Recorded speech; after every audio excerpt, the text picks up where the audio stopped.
Finding Satoshi, Part 2.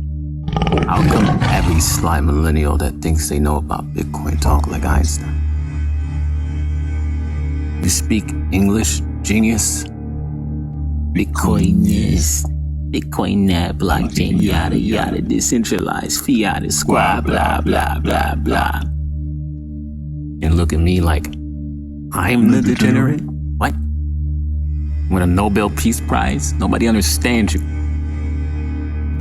You'll be happy in Stockholm, Sweden's old Royal Academy. That way.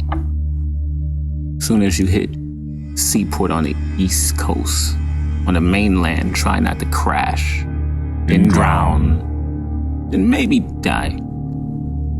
For me.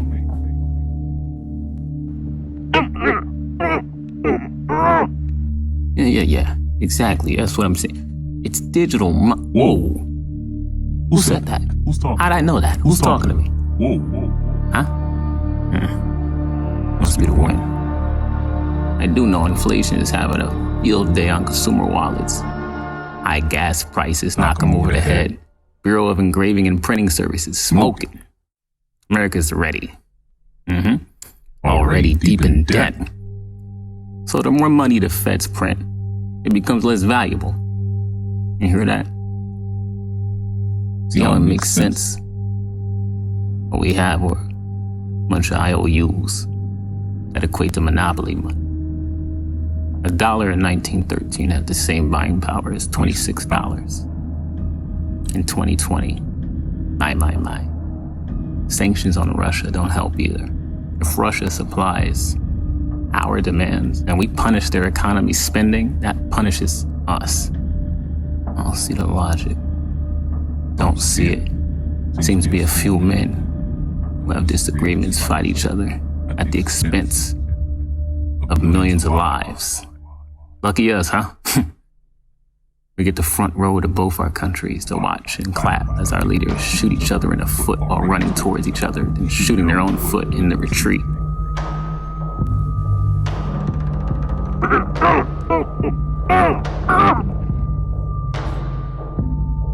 Yeah. Bitcoin's network came into existence in 2009. However, there was no monetary value or market for Bitcoin until it popped, maybe 2010.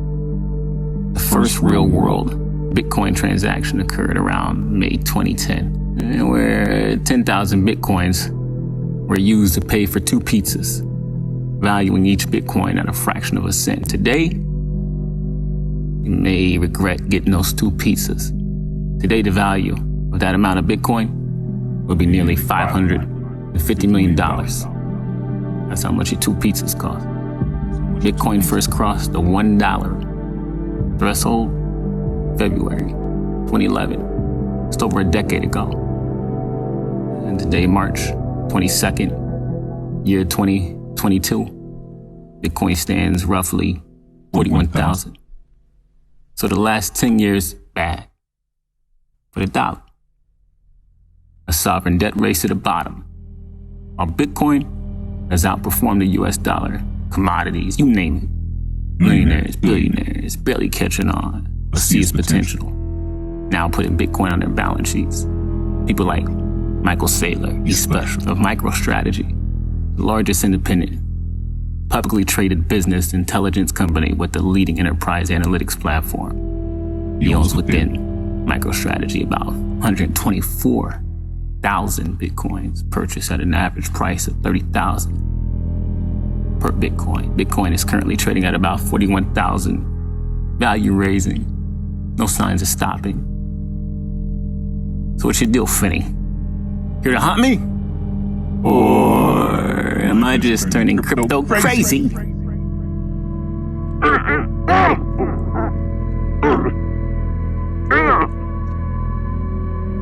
Both, he said.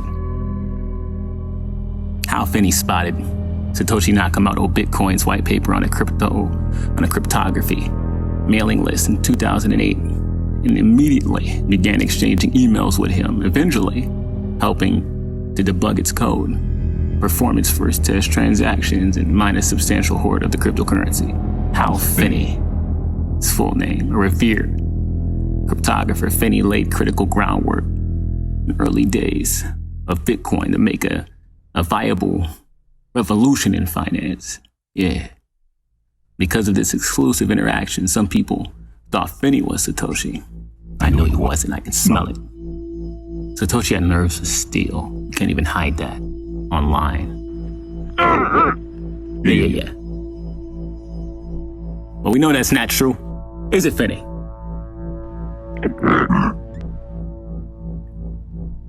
Strangely enough, Finney developed ALS the same year him and Satoshi made the first Bitcoin transaction. Most of Finney's strengths became allocated to keeping himself alive, especially throughout the years of Bitcoin's implementation. Finney even built a new computer interface that would use an electromyographic switch to read electric signals from the surface muscle, allowing him to better control his voice and write software with his eyeballs. But the interface was incompatible with the few muscles Finney still had to control, leaving him locked in a body that increasingly prevented him from communicating at all. Damn it, Finney. It's like God was telling you to stop when you started. To the last blink, and he turned you off. 1991, software developer Phil Zimmer released the first cryptographic secret messaging system called PGP that traveled overseas. National security claimed this method of communication would be used by child molesters, criminals, pornographers, satanic publications, everything. In the early 90s, John Gilmore campaigned against the government, printed up source codes and books, code, shirts with encrypted writings, encrypted tattoos, all documents sent to the government. The show of freedom of speech, unstoppable, uncontrollable, defiant. And that was the problem. An early Bitcoin pioneer named Hal Finney has passed away. He died of complications with ALS, which is Lou Gehrig's disease.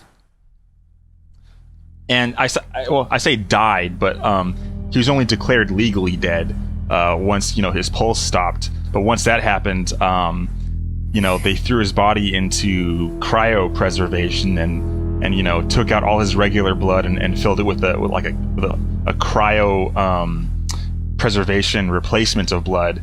And they're trying to save his body for a future time when possibly ALS is cured and they can unfreeze him and possibly bring him back to life, which would be revolutionary. But how this relates to Bitcoin is he was one of the first people who started using Bitcoin back in 2009 and actually started, he started working with Satoshi Nakamoto back in 2008, right when the first